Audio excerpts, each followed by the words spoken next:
Hello everybody, welcome to the MaffmanJones movie channel. I'm your host John Maffio, and today's featured movie is excuse me one moment. The Big Sick! It stars Kumail Nanjiani, also Zoe Kazan, Ray Romano, and Holly Hunter. The plot revolves around Kumail Nanjiani's true-to-life story of how he met his wife, but before they got married. And it's a really cool story about cultural differences, the trials and tribulations of relationships, but in a very unique way. Kumail is Pakistani, and his family has a very specific arrangement. They're very strict on relationships and marriage, and they want him to basically have an arranged marriage with some Pakistani women. He's not really about that life. He wants to do his own thing because he lives in America now, and he wants to differentiate from his culture and do something different because that's how he feels. So Kumail, who is an Uber driver in this movie, meets a girl, and when he takes her home as an Uber driver, they actually have some fun, and they start falling in love, and he starts dating this white woman. But then after a few months, she goes into a medically induced coma because some really serious shit's going on in her body. And that's where Ray Romano and Holly Hunter come in as the parents. So then the rest of the movie is about Kumail bonding with his girlfriend's parents, and it's a really sweet, genuine movie. I'm telling you, there was so much critical acclaim for this movie before I walked into it, and I was scared it was going to be one of those that I haven't really watched reviews for this movie, but it's in my head, and people love this movie, so I'm like, I really hope it doesn't cloud my judgment at all. And I still walked out with a huge smile on my face. I laughed, I cried, I'm still thinking about it days later, and there's so many little moments in this movie, like little tiny, minuscule, nuanced moments that I can't stop thinking about because they were so incredible. There was so much effort put into this movie, but you could tell it comes from the heart because Kumail wrote this movie.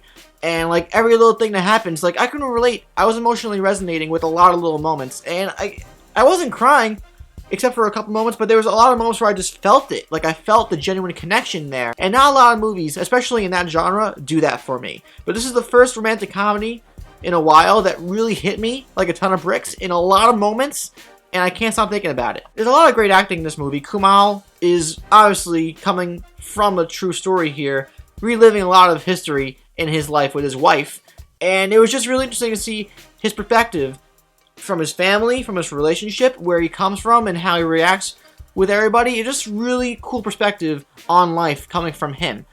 Zoe Kazan played a really good girlfriend. She had a lot of good moments. A lot of tragic moments, a lot of sincere moments, moments that really, like, again, just moments with the chemistry between her and Kumail just hit me like a ton of bricks. And, yeah, she's in a coma for a good amount of the movie, but when she's not in a coma, she does have a lot of good moments and a lot of great acting that shines through. And then I think the people who steal the show in this movie are Holly Hunter and Ray Romano as the girlfriend's parents. At first, they're both great actors, but, when you get to learn more about these parents, what they've been through, what they're going through right now with their daughter who could possibly die from this coma, and then their own history from their own relationship. There's a lot going on with their characters that you don't really see at first, but then you delve deeper as the movie moves on. They are the biggest strength of the movie besides Kumail Nanjiani. This movie made me realize that I miss Ray Romano. He needs to be in more things. And then going back to the romantic comedy aspect of the film, there is a lot of romance, but there's also, obviously, a lot of comedy, and the comedy bits, for the most part, really work. There were a lot of little moments, again, little moments, little, like, things that Ray Romano would say or Kumail would say in, like, the moment of a scene that just made me, like, burst out loud. A lot of the big jokes work, a lot of the small jokes work, mostly everything works. There's a couple of moments that I wasn't really a fan of. There were a couple of times where A.D. Bryant and Bo Burnham were, like, you know, riffing off each other, doing improv, and I love both of them. A.D. and Bo are some of the best out there. I love both of them and what they do. But I just, in the moment of the scenes, there was something that they were doing that I wasn't really, like, it wasn't really hitting me the way I thought it would. But, for the most part, 95% of what was going on in this movie, even with A.D. and Bo, and the whole cast, did work for me. I also don't want to forget to mention that the way the story takes directions and turns was surprising to me. Endearing, but surprising, and some things that happened with these characters, which I'm sure was actually what happened in real life for Kumail, was shocking to me, and in a really cute and sincere way. Knowing where his story ends up, I was expecting one thing, and it kind of ended on a really nice scene that just capped off the movie in a beautiful way. And that's really it that I want to say about this movie, because I want you guys to go in clean and just see it for yourselves. The Big Sick is one of the best comedies that I've seen in a long time. I was fluctuating between a various amount of emotions throughout the entire movie, and I can't stop thinking about it, to be quite honest. The more I think about it, the more I like it, and I think it's going to be one of those that really grows on me, and it's probably going to be my favorite movies by the end of the year. It feels honest and real, and I can respect that when a movie can just go out and tell a story, but not try to do anything bombastic, and this movie feels like a true thing that was written from the heart, and I really admire it, and it's just funny and emotional, and it's like what you want in a movie. I'm going to give The Big Sick a 4.5 out of 5 stars. It's MaffmanJones darn good. Another great movie. The stars been pretty good. I really, really like this movie.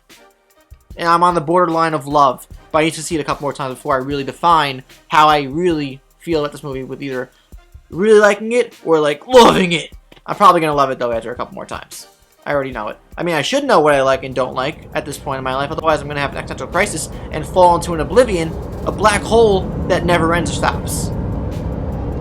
But now I want to know from you guys, what did you think of The Big Sick if you saw it? Let me know in the comments down below. Did you see the movie while you were sick, or were you in perfect healthy condition? I don't know why I want to ask that question. I know people go to the movie sick sometimes, so if you saw the movie The Big Sick while you were sick, I just think that would be a cool thing to know about.